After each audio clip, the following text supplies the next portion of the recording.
Galera, boa tarde, tudo bom? Estamos iniciando mais uma sequência de papo que rolou com o Jarbas Bittencourt. Essa é só a primeira, mas eu estou passando aqui para vocês não esquecerem de acessar o nosso site, entrar na nossa página, curtir bastante, acompanhar no Instagram. Um beijo e desfrutem dessa conversa maravilhosa com o Jarbas Bittencourt, compositor, diretor musical, cantor, arranjador, enfim, ele é um bocado de coisa, ele é o que ele quiser, tanto talento.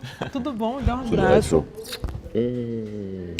A gente já se conhece há mais de 300 anos, não é? Muito tempo. Me diga uma coisa, primeiro, quem é Jarbas Bittencourt? Assim, como você começou a entender os seus talentos artísticos? O que te moveu também? Olha, eu nasci na Rua da Jussara, na Ribeira, em 71.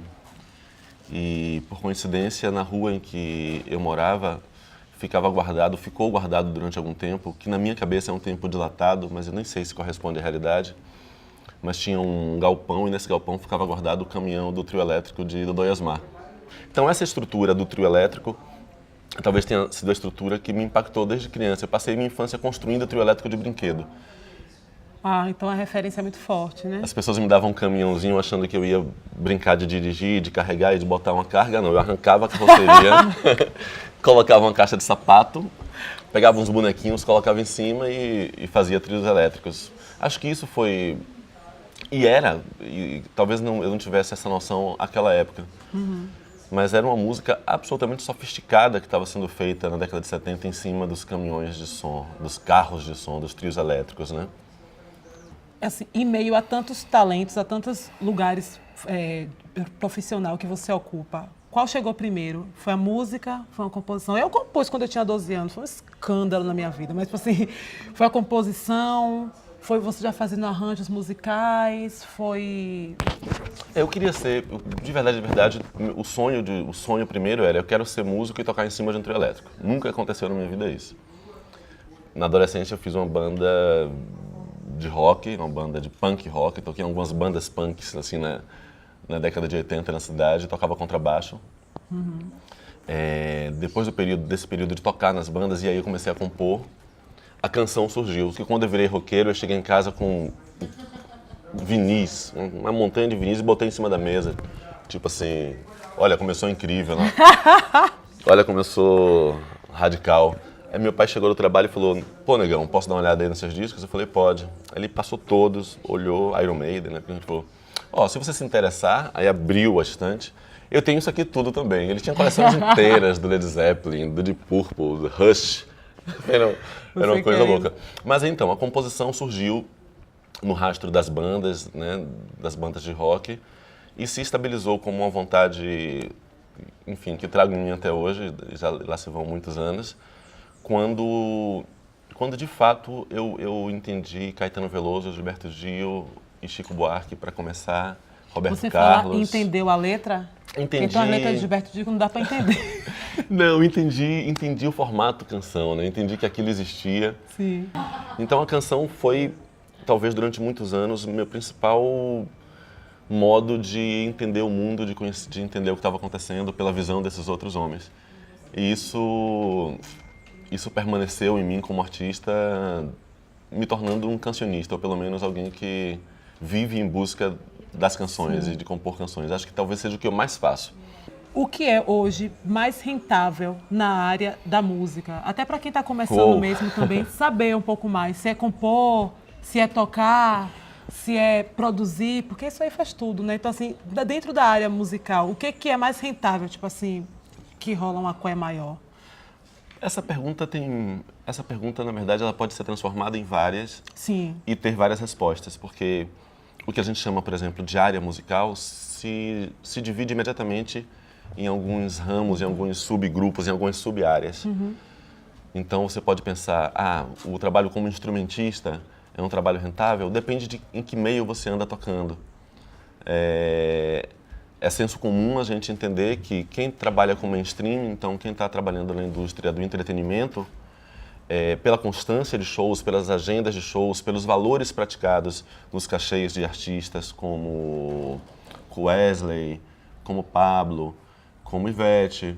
São artistas que estão dialogando com o mercado financeiramente no nível alto. O pensamento que eu vejo sendo praticado por muitos colegas de música, alguns mais novos quanto alguns mais velhos e como eu mesmo, Sim. é você tentar fazer muitas coisas dentro da área. De verdade, o que tem conseguido trazer frutos de, não de uma grande estabilidade, mas de você conseguir sobreviver, pagar as contas e viver profissionalmente de forma digna, é você se dividir. Então a gente tem cantoras, intérpretes, compositoras como a Manuela Rodrigues, Sim. né, que é para mim da cena musical atual a mulher no lugar de compositora que eu reverencio, assim, acho ela top. E ela dá aula de música, e ela dá aula de voz, e ela faz outras coisas. Sim. Você tem um cara como o Rony Jorge, que dá Ladrões de Bicicleta, que tem a carreira dele musical de compositor, mas ao mesmo tempo trabalha com trilha para teatro e cinema, e ao mesmo tempo roteiriza e dirige cinema. Né? Eu acho que esse é um caminho que a gente tem achado para dialogar com a música, sobretudo quando a gente não está, repito, nesse mercado mais potente financeiramente. Sim. Sim. O que você acha do Axé Music? Comercialmente, culturalmente, socialmente? Vamos fazer um mapa aí do Axé Music. Eu acho que o Axé Music, como quase tudo na vida, ele tem coisas incríveis do ponto de vista de mercado, por exemplo.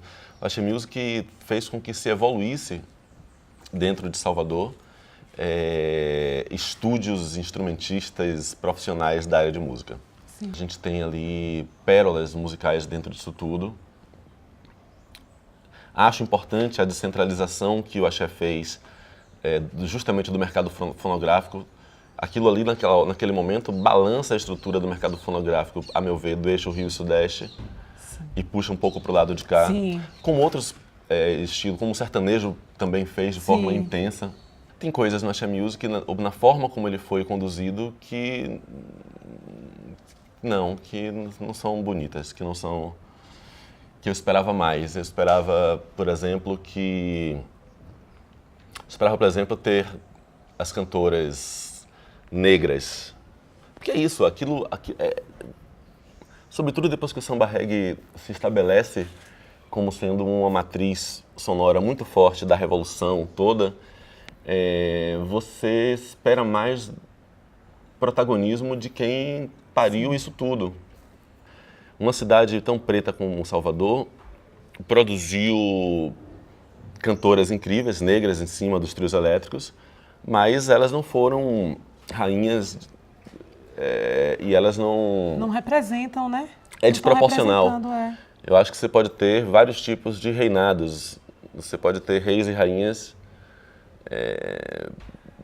de forma mais distribuída, assim. Me soa estranho o fato de nós não termos, pelas escolhas feitas, pelos investimentos feitos, me soa muito estranho você não ter essas mulheres negras, essas grandes cantoras negras que trabalharam e construíram a música do carnaval da Bahia, não tê-las num lugar maior, num lugar que elas merecem e mereceram estar. Muitas, são muitas. Essa imagem assumida para vestir essa música me incomoda.